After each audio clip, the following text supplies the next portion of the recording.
A deadly blast hit a hospital in Gaza. That's where we're starting the show.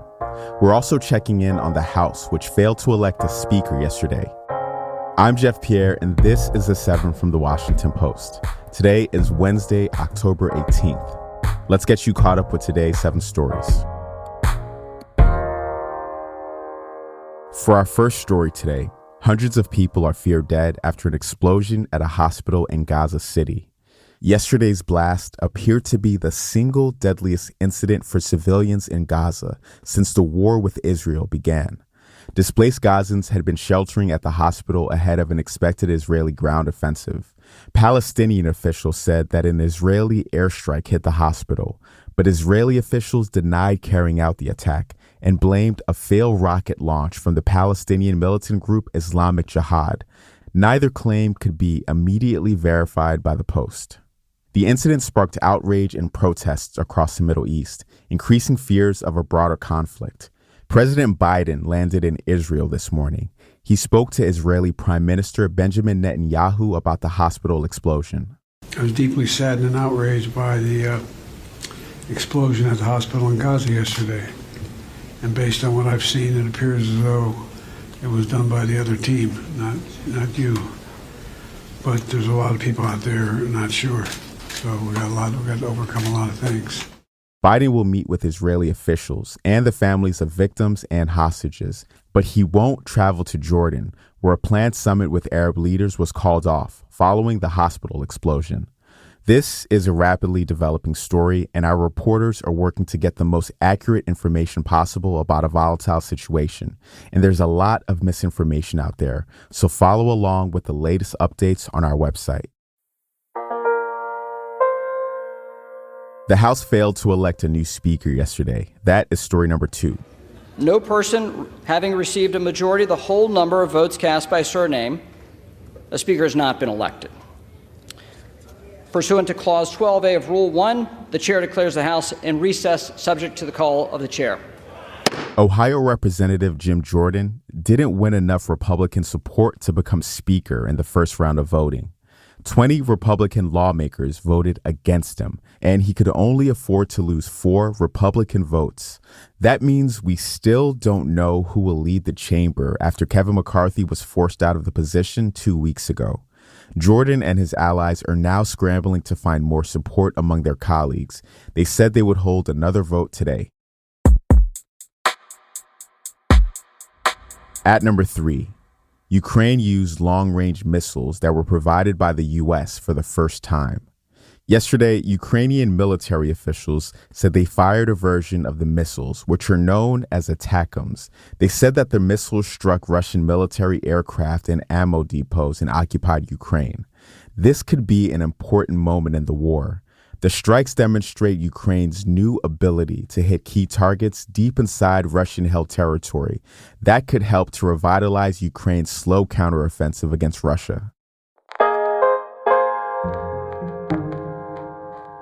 Story number 4.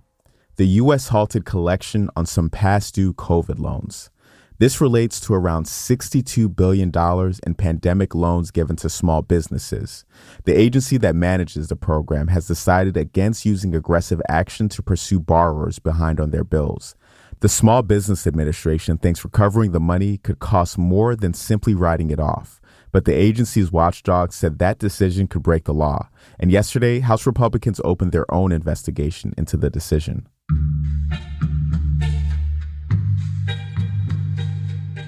Alec Baldwin may face new charges in the Rust movie set shooting. That is our 5th story. Prosecutors said yesterday that they have new evidence in the 2021 killing of cinematographer Helena Hutchins. They say it may show that Baldwin had criminal culpability in her death. Hutchins was killed when a prop gun handled by Baldwin was discharged on set. It also wounded the film's director. Involuntary manslaughter charges against Baldwin were dropped in April to give prosecutors more time to investigate. Prosecutors say they plan to present their new evidence within the next 2 months to a grand jury in Santa Fe. That will decide whether Baldwin needs to undergo a trial. Number 6.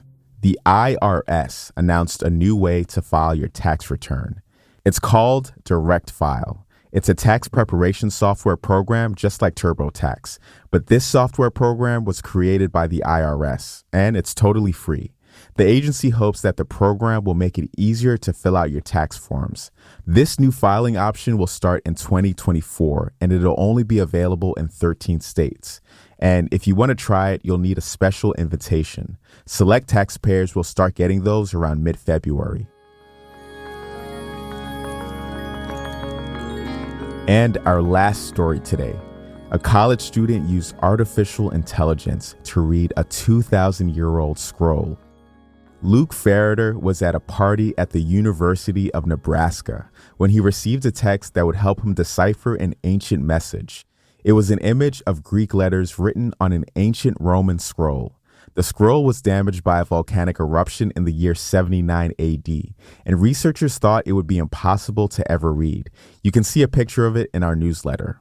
Ferreter sat down in a corner at the party and uploaded the image to an AI program he had created as part of a worldwide competition to decipher the scrolls. And it worked. His program had detected about a dozen letters. They spelled the ancient Greek word for purple. He's believed to be the first person in nearly 2,000 years to be able to read a part of the scrolls. Ferreter won a $40,000 prize for his discovery, but he's not done yet.